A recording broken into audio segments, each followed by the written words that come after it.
SVC Media. Welcome to the iGaming Daily Podcast, analysing the news from the betting and gaming industry all over the globe, supported by Optimove, the #1 CRM marketing solution for the iGaming market.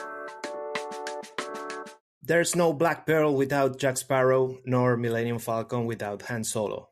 Every ship needs its captain, and Latin America is sure in the hunt for people to grab the wheel, as some of major changes have taken place over the last few days. With new regulation either being discussed or just being enforced, Brazil and Peru are in the need of someone to take the lead on these efforts. And you may be asking, why? Why are we saying this? Why do we mention Jack Sparrow on a gaming industry podcast? Well, because I want to.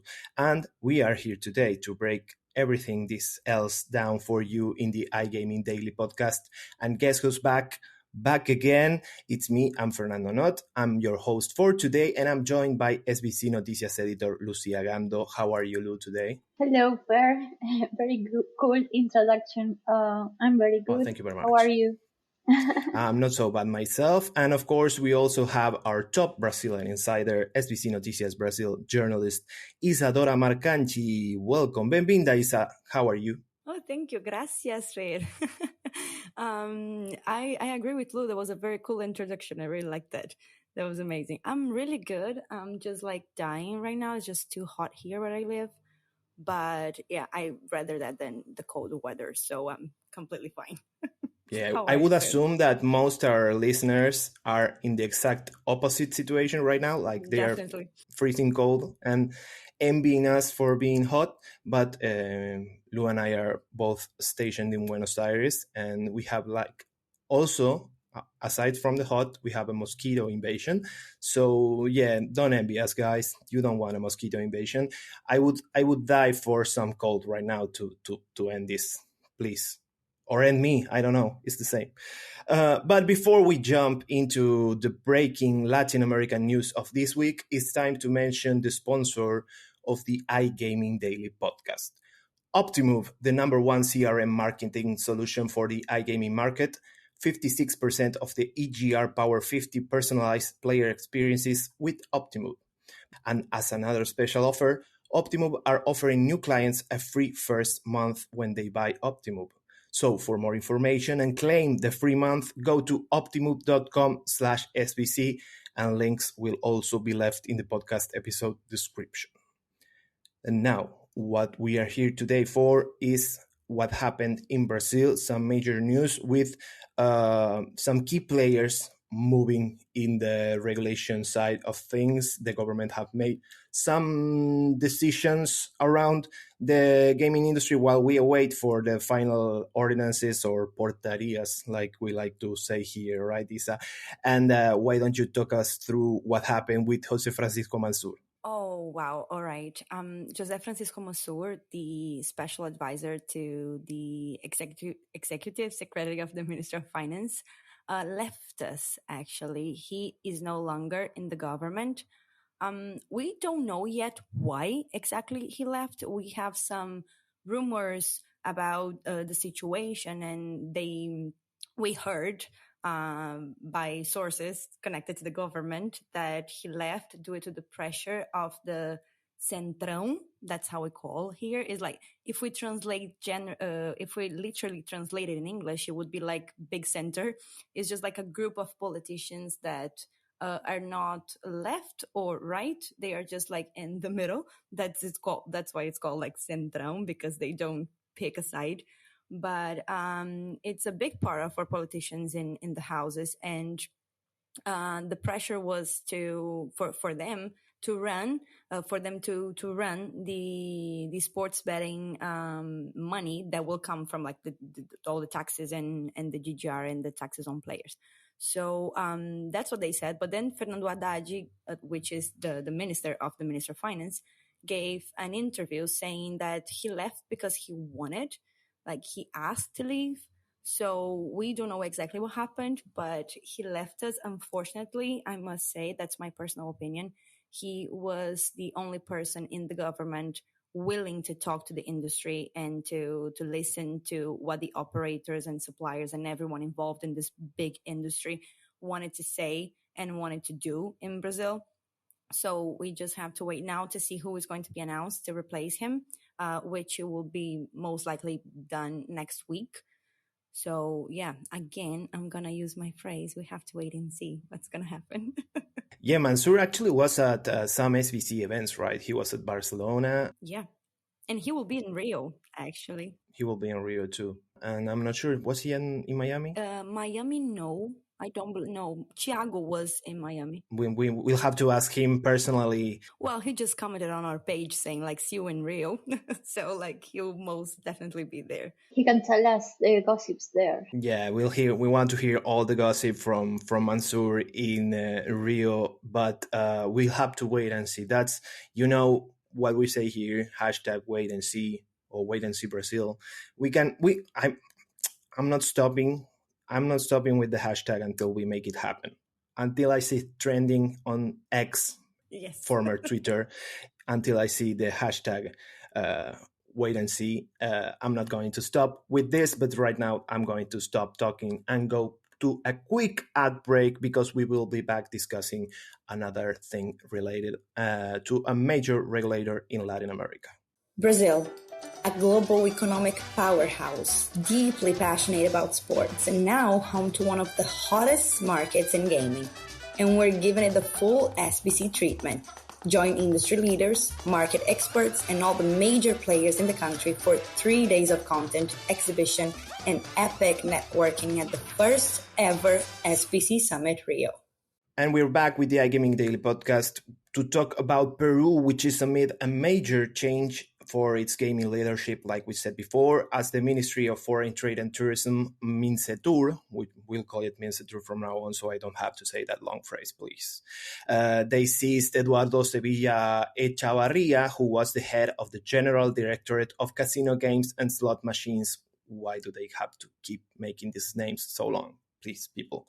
He was seized, like I said, from being the head of the regulator in charge of overseeing and pretty much the watchdog for the gaming industry. And after 2 years in office, he was first appointed by former Minister Roberto Sanchez when Pedro Castillo was in office.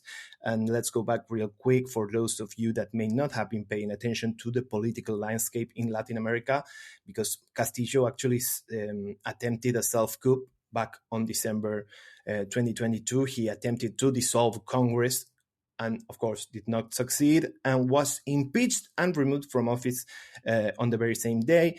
So all of his officials related to the Castillo government were removed in time, but Sevilla Echevarría was still head of the gaming regulator until last week, when he was actually seized by decree.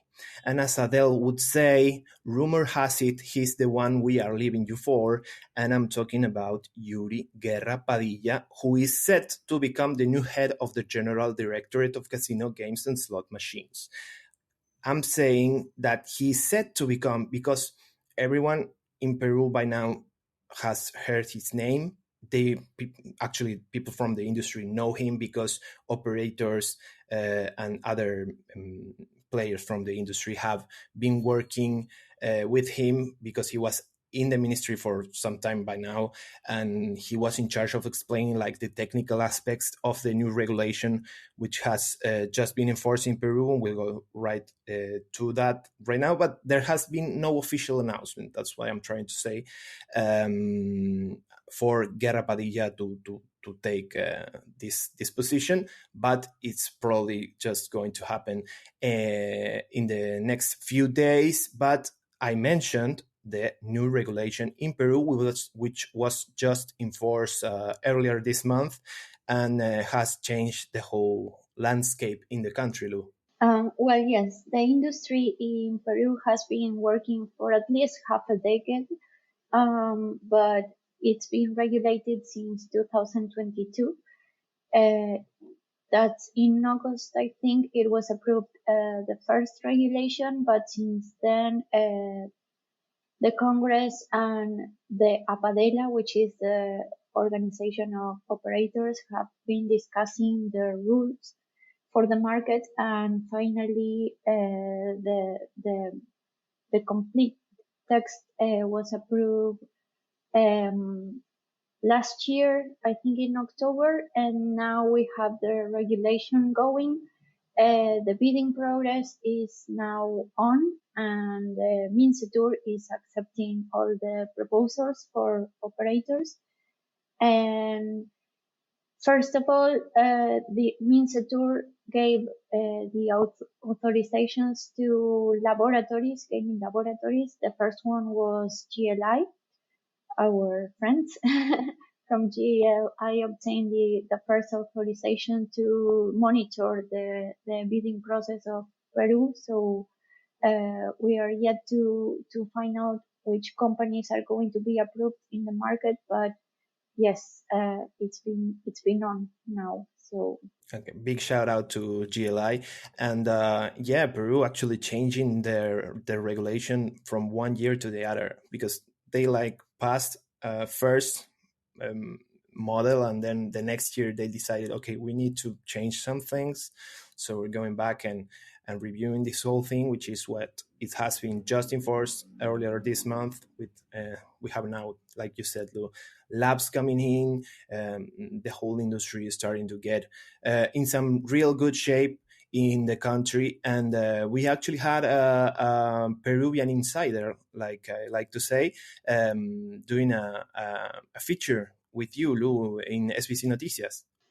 Yes, global gaming company from Peru, global business company de Peru is the actual name, share with us details of the regulation. We know Peru has a really strong retail industry, and since the pandemic, the online gaming was very popular, started being very, very popular. So the regulation is about the online gaming that has been working since a few years now, but it wasn't prohibited, so it wasn't an illegal market, but it wasn't regulated neither. So now the regulation focuses on taxis, and that was the hottest topic of discussion, because international operators had a few benefits against local operators. So that's why Apadela started discussing with the government, MINCETUR especially, some new regulation for taxis. The regulation actually is very similar to the Colombian one. Peru is aiming at becoming one of the main Latin America markets, right, with Colombia, Argentina, Mexico, and of course, Brazil. So we are seeing similar regulations. Of course, everything is based on what we are seeing also in Spain. So yes, Latin America markets are starting to be regulated in a similar way, and we are seeing that also the marketing and the publicity aspects of the markets are now in discussion. So let's see how Peru develops from now on. Yeah, spring may be about to hit Europe by now, but what's blossoming is the gaming industry in Latin America. So make sure to stay tuned to SBC Noticias and SBC Noticias Brazil.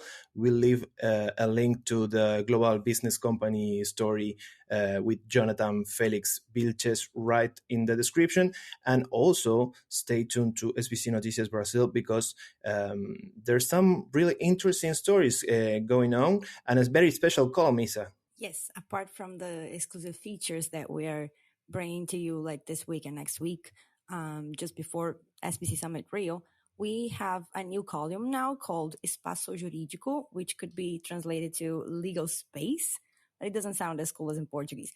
But we have our biggest collaborator is Guilherme Sadi, who is a lawyer and partner of Sadi Morishita Advogados and SM Gaming.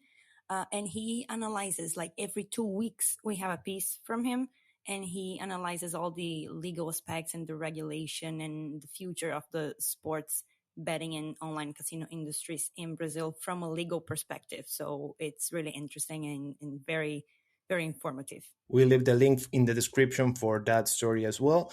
And that's pretty much why you need to be reading SBC Noticias, both its Spanish and its Portuguese version. So yeah, make sure to subscribe to the newsletter. Make sure to stay tuned also to the iGaming Daily podcast. We will be breaking down every major story in the region in this podcast. So thank you very much, Isa, Lou, Anaya, McDonald, who was producing this episode, and to all our listeners out there. We'll catch you in the next one. Thank you for listening to today's iGaming Daily podcast, supported by Optimove, the #1 CRM marketing solution for the iGaming market. If you want to find out more about some of the subjects raised today, feel free to explore any of the sites in the SBC News Network or check out the latest edition of the SBC Leaders magazine. Happy reading.